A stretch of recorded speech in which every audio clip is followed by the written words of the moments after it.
مورد دلته کې د آیت کې الله فرمایي وي تاسو سره اسانی کول غواړم. حدیث کې مرضی الدین یسر، دین آسان دی. الله هم فرمایي تاسو سره اسانی کول غواړم او حدیث کې هم دی چې لکه دین آسان دی. دا ګران ولې دی؟ د ګرانۍ چې کوم اسباب او وجوهات دي پای کې خو د ټول نه یک نمبر ماحول دی. انسان چې کله په داسې ماحول کې چلته دینی ماحول د دین آسانی، چې کله هغه د بېدینۍ ماحول دی خامخا به چې دی نه هغه هلته کې دین ګران شي. ګوره مریم علیه السلام چې دی که نه هغه په هغه کوټګۍ کې ناسته وه، زکریا علیه السلام به راتو خیال به یې ورله ساتو. زکریا علیه السلام ما چې کله راغی د هغې مخې ته چې دی نه هغه میوې ورته پرتې وې که نه، تازه میوې وې. د هغه خو داسې دا زمانه خو نه وه چې خلکو به سټور کولې، مطلب هر میوه به په خپل موسم میلاوېده، چې موسم بلاړ بیا به نه وه. نو مریم علیه السلام مخې ته چې دی نه میوې پرتې دي او د کمرې نه وتلي نه ده. نو دا کوم ځای هغوی انا لکی هذا وقالت هو من عند الله، دا د الله د طرف نه ماته میلاو شوي دي. صحیح ده. هسې یو نکته علما او مفسرینو بیان کړې ده.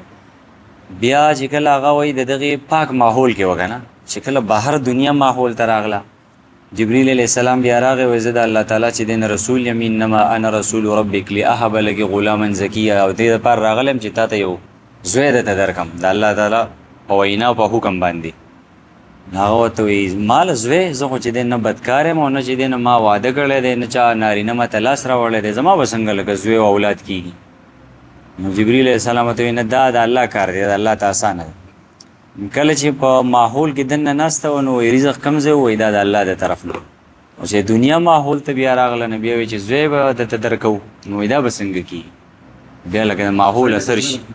حالانکه چې کوم رزق الله ورکوو، کوم الله رزق ورکوو، خو هغه الله خو زوی هم ورکولی شي که نه. زکریا علیه السلام له په بوډاوالي کې ورکړی و، ابراهیم علیه السلام له 96 سال په عمر کې چې دی نو ورکړی و. مریم علیه السلام له عیسی علیه السلام بغیر خاوند نه ورکو، نو دا ټول الله کولی شي. بهرحال د ماحول د وجې نه چې دی نو بیا خبره بدله شي. د ټول نه اول یک نمبر چې دی که نه هغه انسان ماحول ته ځي، درس د قرآن درس دی، د حدیثو درس دی، جومات ته تبلیغ کې لاړ. نو څومره چې دیني ماحول ته انسان زور کوي دومره ورته بیا په دین باندې عمل کول اساني. بل دا چې دویم چې انسان لږ لږ عمل کوي، داسې په یو ځای باندې نه چې زه به انشاءالله د سبا نه روزانه 20 رکعاته یا 30 رکعاته نفل کوم. عمل لږ لږ خو په استقامت سره. الله تعالی ته هم خوښ عمل هغه دی چې هغه همیشه اگر کله وي لږ عمل دی، خو چې همیشه نو شروع د لږ لږ نه کول.